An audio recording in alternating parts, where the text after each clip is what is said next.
Tangerang. Kali ini saya akan membuat video tutorial pengolahan data sekunder menggunakan program statistik FView. Data sekunder adalah data yang mengacu pada informasi yang dikumpulkan dari sumber yang telah ada. Sumber data sekunder adalah catatan atau dokumentasi perusahaan, publikasi pemerintah, analisis industri oleh media, situs web, internet, dan seterusnya. Menurut Sekarang tahun 2017, data sekunder adalah sumber data yang tidak langsung memberikan data kepada pengumpul data. Menurut Sugiono tahun 2014, data sekunder ini merupakan data yang sifatnya mendukung keperluan data primer seperti buku-buku, literatur, dan bacaan yang berkaitan dengan pelaporan. Berikut tutorial penggunaan aplikasi FView sebagai berikut.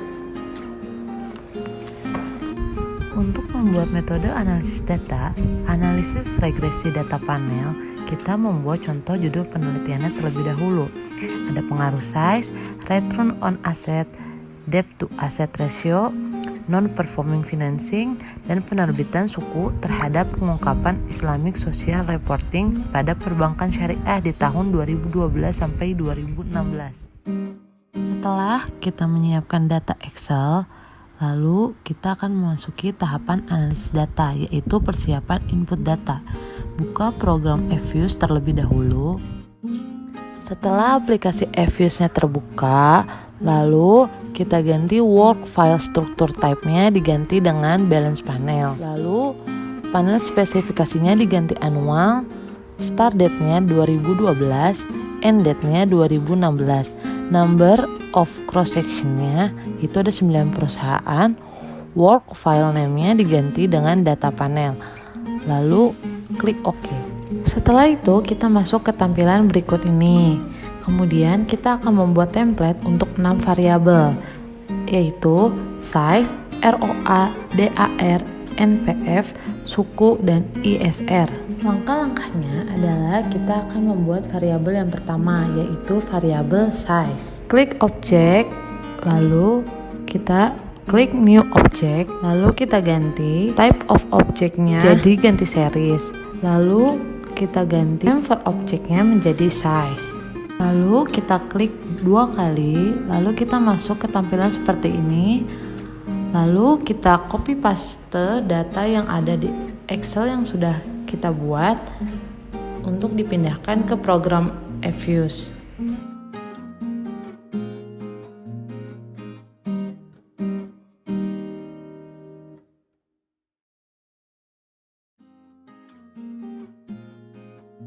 Lalu selanjutnya kita lakukan hal yang sama untuk variabel-variabel lainnya, seperti berikut.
Jika kita sudah input 6 variabel tersebut, kita akan memasuki langkah selanjutnya, yaitu analisis statistik deskriptif. Analisis statistik deskriptif ini, kita akan memperhitungkan statistik melalui nilai mean, median, maksimum, minimum, standard deviation, skewness, kurtosis, dan Jar-Quebera.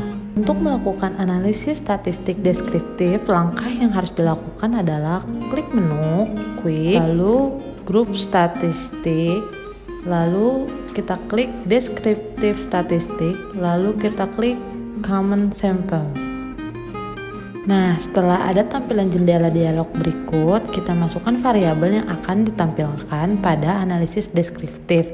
Lalu klik OK, maka akan menghasilkan output sebagai berikut. Bisa dilihat ya teman-teman. Pada tabel ini dapat dijelaskan bahwa jumlah data yang digunakan dalam penelitian ini sebanyak 75 data. Di mana mean adalah rata-rata data diperoleh dengan menjumlahkan seluruh data dan membaginya dengan cacah data.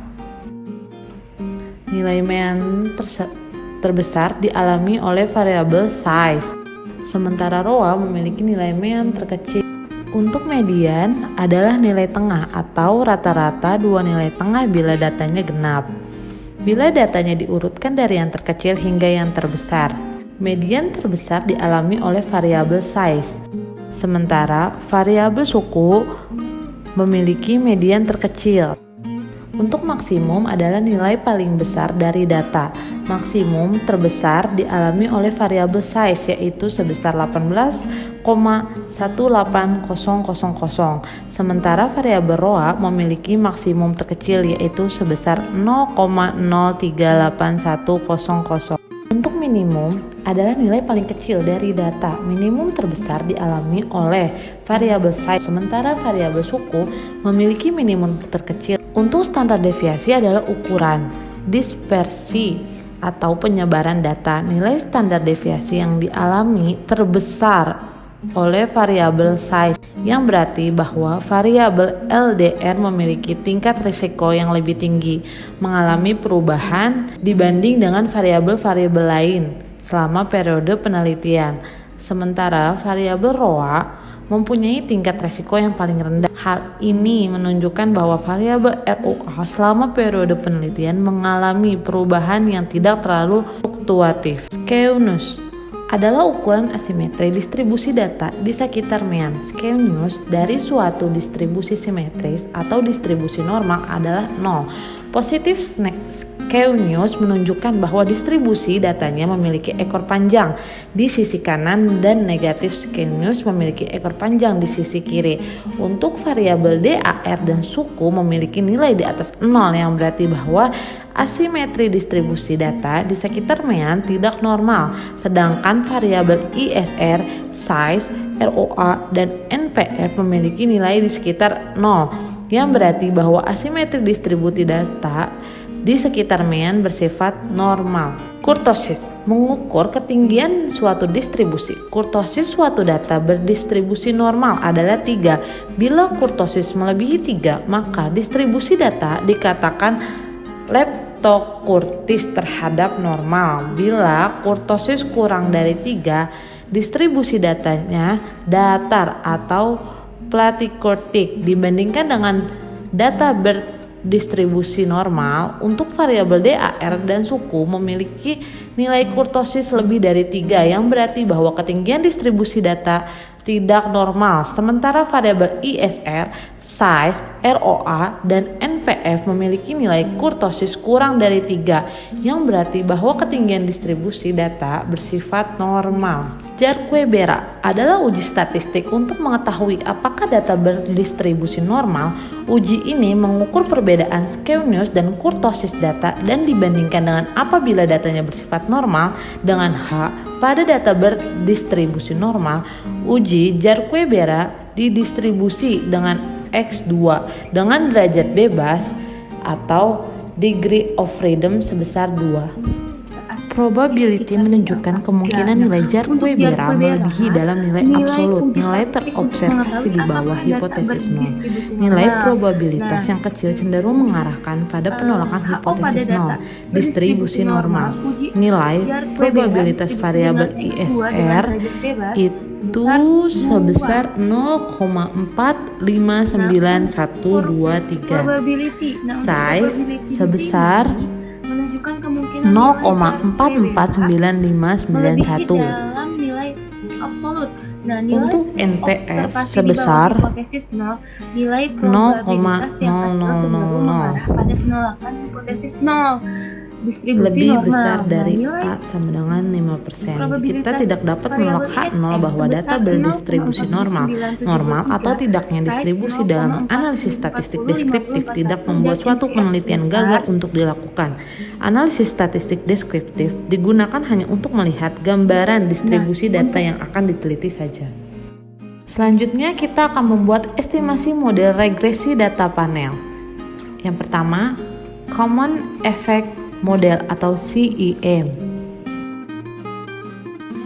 Langkah-langkahnya adalah klik quick, lalu estimate equation, ketik persamaan yang akan diestimasi. Spesifikasinya kita isi sesuai variabel berurut.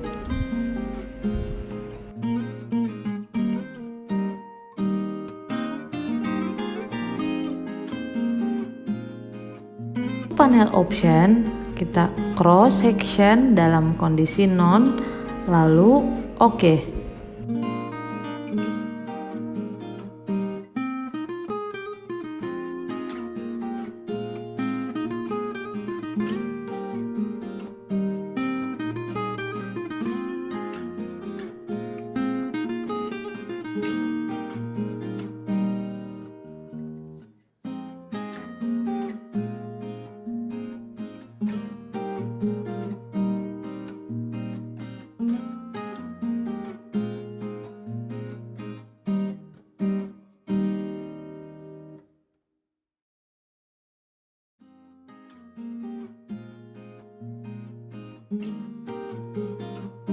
Selanjutnya, Fixed Effect Model atau FEM. Klik nama persamaan EQ01 dalam work file, klik Estimate.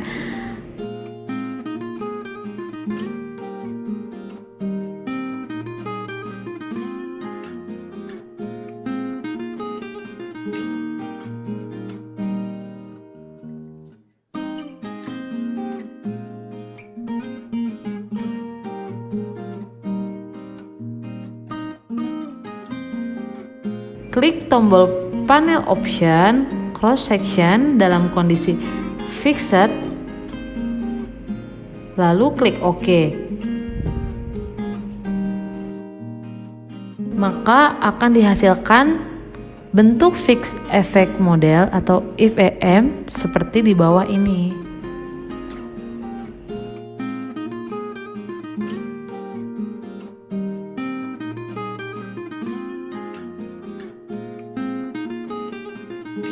Selanjutnya, Random Effect Model atau REM. Klik nama persamaan EQ01 dalam work file.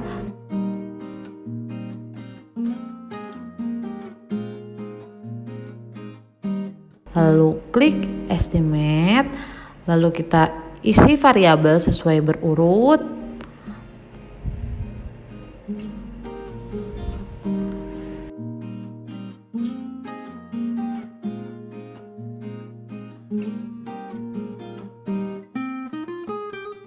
Lalu kita panel optionnya kita cross section dalam kondisi random. Lalu klik OK, maka akan dihasilkan bentuk random effect model atau REM seperti di bawah ini.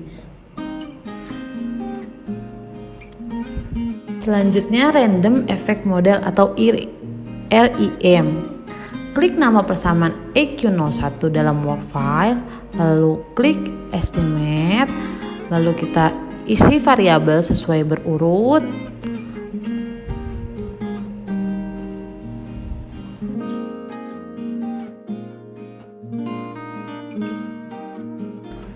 Lalu panel optionnya kita cross section dalam kondisi random.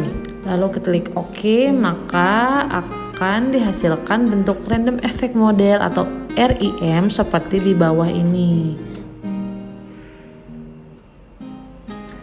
Jadi untuk estimasi model regresi data panel itu mempunyai cara penginputan di eView sama, cuma bedanya di cross section, yaitu kalau CEM itu kita pilih non,